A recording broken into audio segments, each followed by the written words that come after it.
प्रिय छात्राओं, हमारा आज का व्याख्यान एमए पूर्वार्ध हिंदी प्रथम प्रश्न पत्र मध्यकालीन काव्य में तुलसी की विनय पत्रिका के महत्व एवं काव्य सौंदर्य पर केंद्रित है। विनय पत्रिका रामाश्रयी सगुणोपासक धारा के प्रतिनिधि महाकवि एवं भक्त शिरोमणि तुलसीदास की प्रौढ़तम मुक्तक रचना है। यह भक्तिकाल की उत्कृष्टतम रचना भी कही जा सकती है। इसमें भक्ति रस के पूर्ण परिपाक के साथ भक्त के दैन्य एवं समर्पण का अनूठा संगम है। इस काव्य ग्रंथ की रचना एक प्रार्थना पत्र के रूप में की गई है, जिसे तुलसी अपने आराध्य देव भगवान राम के पास भेजना चाहते हैं।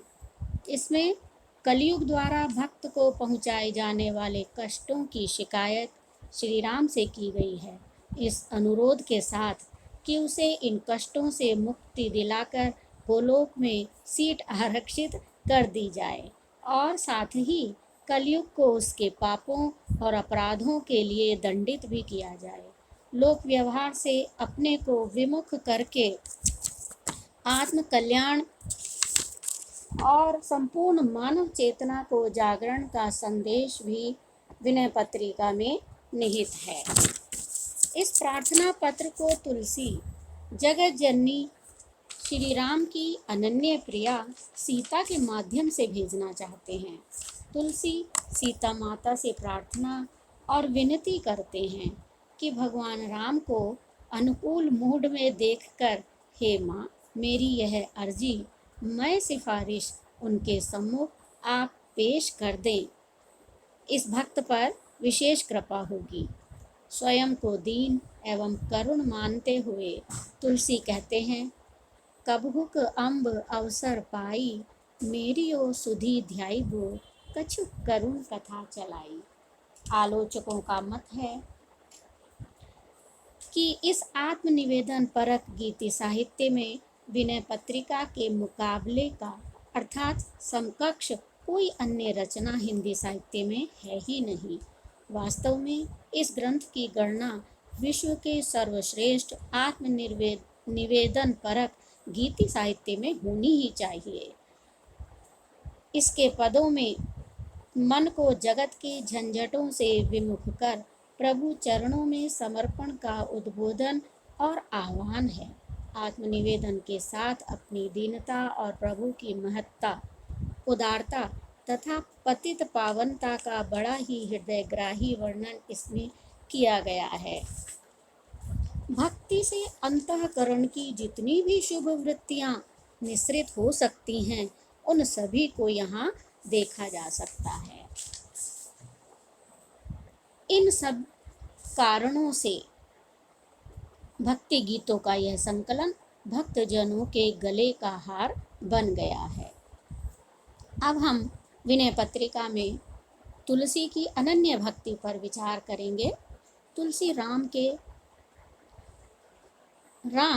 श्री राम तुलसी के अनन्य भक्त हैं। उन्हें राम के अतिरिक्त और किसी पर भरोसा नहीं। अपनी अटूट दृढ़ भक्ति को वे अपने इन शब्दों में व्यक्त करते हैं। वहाँ वे अपनी अस्मिता राम महिमा को समर्पित करते हैं और अपना दृढ़ भरोसा व्यक्त करते हुए कहते हैं, एक भरोसो, एक बल, एक आस विश्वास, एक राम घनश्याम हित, चातक तुलसीदास। भगवान राम के शील, सौंदर्य और शक्ति के समन्वित स्वरूप के सम्मुख तुलसी ने अपना मस्तक नत कर दिया है। उनकी भक्ति के स्वरूप की कितनी अच्छी झलक यहाँ देखने को मिलती है, दर्शनीय है। सेवक सेव्य भाव बिनु भवन तरिये उर्गारी, भजहु राम पद पंकज अस सिद्धांत विचारी। इसी प्रकार अनन्य भक्ति में ही तुलसी का दैन्य भाव भी छिपा हुआ है। सेवक सेव्य भाव में भक्त का दैन्य अर्थात दीनता और स्वयं के लघुत्व की अनुभूति का भी विशेष महत्व होता है। अनुभूति भक्ति की सर्वोपरि विशेषता मानी गई है, क्योंकि उसी से भक्त की अहंकार भावना का नाश होता है और भक्त संपूर्ण निर्मलता और निश्चलता के साथ अपने व्यक्तित्व को यानी स्वयं को ईश्वरीय सत्ता में लीन कर देता है। उसकी दीनता की भावना उस सीमा तक अर्थात उदात्तता तक पहुंच जाती है जहां परमात्मा से एकाकार होने की स्थिति उत्पन्न होती है। इस भाव को या अनुभूति को निम्न शब्दों में भी समझा जा सकता है। राम सो बड़ो है कौन, मोसो कौन छोटो, राम सो खरो है कौन, मोसो कौन खोटो। वैराग्य के प्रथम सोपान से लेकर प्रभु प्राप्ति का आध्यात्मिक मार्ग यहाँ पर प्रशस्त किया गया है। इसी प्रकार आत्मनिवेदन विनय पत्रिका की रचना तुलसी ने आत्मनिवेदन परक शैली में की है। इस कारण इसमें सेव्य सेवक भाव, दैन्य समर्पण और पश्चाताप के साथ निश्चल और सरल आग्रह भाव भी दृढ़ भक्ति का ही एक अंग बन गया है। और तुलसी अपने को ही मूर्ख सिद्ध करते हुए कहते हैं, ऐसी मूढ़ता या मन की परिहरि राम भगति सुर सरता, आस करत ओस कन की। हे मेरे मन, तेरी मूर्खता की तो कोई सीमा ही नहीं कि तेरे समक्ष राम भक्ति की पावन गंगा बह रही है, लेकिन तू उसमें डुबकी लगाने के बजाय, उससे संतोष और परितृप्ति करने के बजाय ओस की बूंदों की ओर आस लगाकर बैठा है। इसी प्रकार भक्ति का एक महत्वपूर्ण भाव पश्चाताप भी है।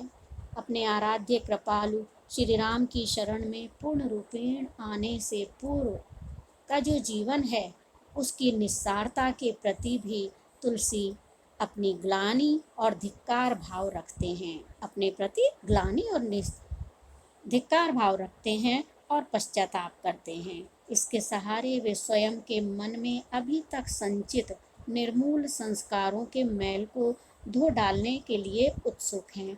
आत्म प्रबोधन के भाव का इन शब्दों में प्रभाव देखा जा सकता है, जब तुलसी कहते हैं, अब लो नसानी अब न नसै हूँ, राम कृपा भव निशा सिरानी, जागे फिर न डसे हूँ। कि ईश्वर की भगवान राम की कृपा से मेरी संसार की अज्ञानता रूपी रात्रि का अंत हुआ, तो अब मैं जो नुकसान अपना करता आया हूँ, अहित करता आया हूँ, उसको और अधिक नहीं होने दूंगा। साथ ही कभी वो खुद को सचेत करते हैं कि मानव देह बड़ी मुश्किल से प्राप्त हुई है, तो इसको लोभ और मूर्खता से, हे मूर्ख मन, तू गंवाने का कोई भी गंवा कर इसको नष्ट मत करना। और वो ये भी सचेत करते हैं कि यदि ऐसा हुआ तो फिर पश्चाताप करने से कोई भी लाभ नहीं मिलेगा। मन पछते हैं अवसर बीते दुर्लभ देह, पाई हरिपद भज कर्म वचन अरुभीते। कर्म भी, वचन भी और हृदय भी तुम्हारा भगवान राम के चरणों में पूरी सरलता से समर्पित हो, तभी इस जीवन के कष्टों से मुक्ति संभव है। इसी प्रकार विस्मय की भावना है। कोई भी भक्त सरलता से राम अथवा परम सत्ता के वास्तविक और संपूर्ण स्वरूप के दर्शन नहीं कर पाता। उच्च साधनावस्था प्राप्त भक्त के लिए भी आराध्य का स्वरूप, उसके क्रियाकलाप अत्यंत विस्मयकारी हैं। तुलसी अपनी इस विस्मय की भी भक्ति भावना के एक अंग के रूप में अभिव्यक्त करते हैं। उनकी दार्शनिक चेतना का एक नमूना प्रस्तुत है। केशव कही न जाई का कहिए, क्या कहें तुम्हारी इस रचना के प्रति, देखत तब रचना विचित्र अति, समुझी मन ही मन रहिए। देखकर केवल अनुभूति ही की जा सकती है, उसका वर्णन शब्दातीत है। विनय पत्रिका में यूं तो भक्ति और शांत रस के अतिरिक्त हास्य, वीर, अद्भुत, करुणा आदि अनेक रसों का समावेश पाया गया है। तथापि इसका सर्वग्राही रस शांत ही स्वीकारा जाएगा। इस ग्रंथ में शांत रस की धारा आद्यंत प्रवाहित है। इसी से भक्त के शांत, संतुष्ट और संपुष्ट अंतःकरण से भक्ति की धारा निसृत होती है और इसी के कारण यह जन जन तक पहुँचने में सफल होती है। तुलसीदास सब भांति सकल सुख जो चाहे सिमरन मेरो, तो भजु राम काम पूरन करे कृपा निधि तेरो। श्री राम के चरणों में अटूट आस्था रखने वाले तुलसी अपनी अस्मिता को राम महिमा में समर्पित कर देते हैं। ऐसी ही दुविधा में फंसी भक्त कवयित्री मीरा की शंका और प्रश्न का निवारण करते हुए उनको भी दृढ़ और स्थिर करने का प्रयास करते हैं और उनके पत्र का उत्तर कुछ इस प्रकार से देते हैं। जाके हृदय निराम वैदेही, तजिए ताहि कोटि बैरी सम, यद्यपि परम सनेही।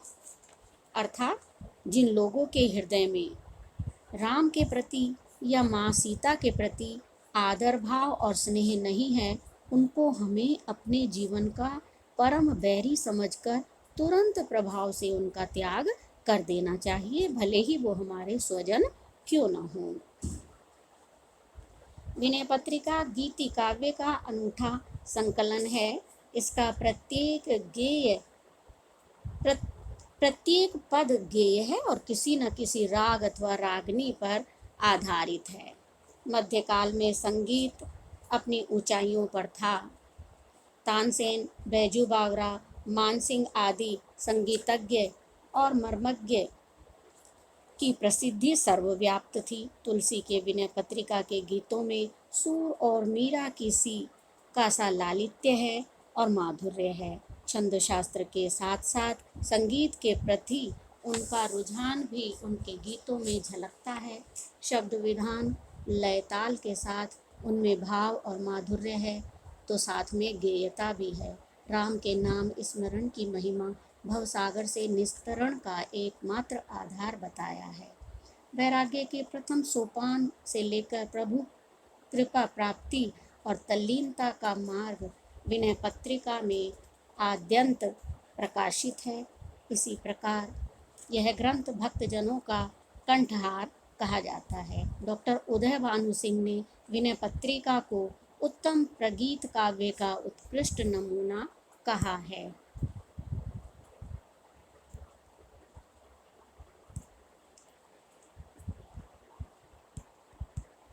काव्य विधा निसंदेह प्रथम दृष्टया विनय पत्रिका एक मुक्तक रचना कही गई है, परंतु गहन परीक्षण के उपरांत उसे एक श्रेष्ठ प्रबंध काव्य भी स्वीकारा जा सकता है। यह रचना सीता के प्रति निवेदन से आरंभ होती है। बीच में कवि अपने कष्टों, मूर्खता और अभावों तथा कलयुग का वर्णन कर उससे मुक्ति की कामना करता है। अंत में उसके आराध्य उसकी प्रार्थना स्वीकार करते हैं। इस प्रकार एक विरल सी क्षीण धारा संपूर्ण ग्रंथ में अनुस्यूत है। इस ग्रंथ के नामकरण से भी यह स्पष्ट होता है और हम ये स्वीकार कर सकते हैं कि यह रचना मुक्तक और प्रबंध काव्य का अनूठा समन्वय है, जिसका दृष्टांत हिंदी साहित्य में अन्यत्र दुर्लभ है।